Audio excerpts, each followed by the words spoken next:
The first most common unconscious gender bias that we see facing women in the workplace is what we call likability bias. Likability bias is when likability and success are positively correlated for men and negatively correlated for women.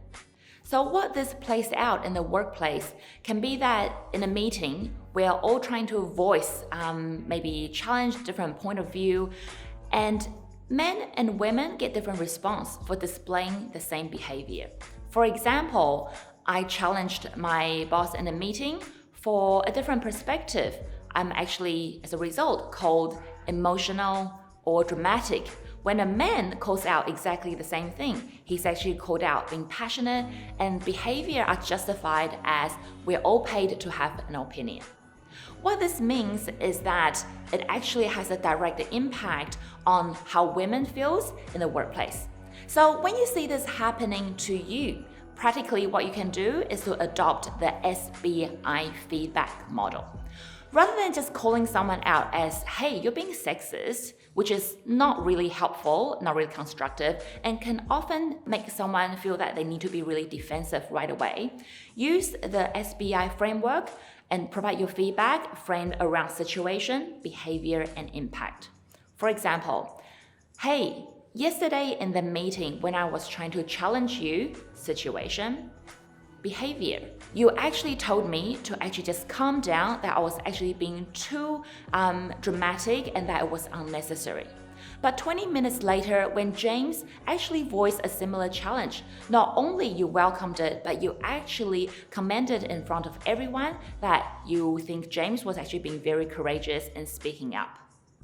The impact that it had on me was that I feel my contribution was not nearly as valued, and it actually discouraged me from sharing my contribution and my point of view in the future.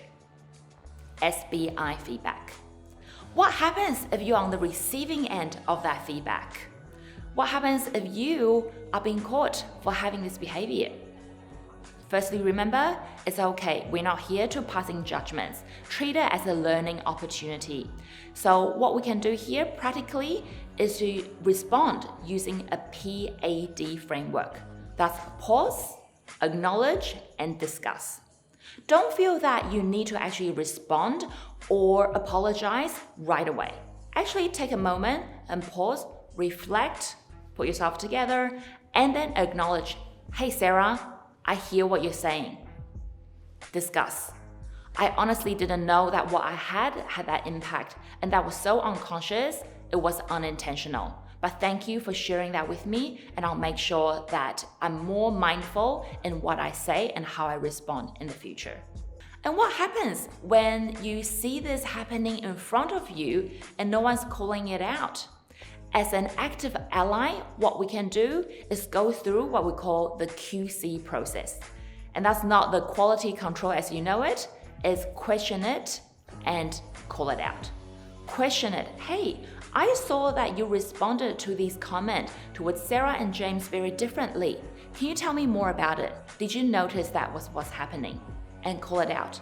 I think it would be great if we can actually treat everybody's perspective all the same in the future to make sure that we really build a diverse and inclusive place where every single person around the table can have their voices heard.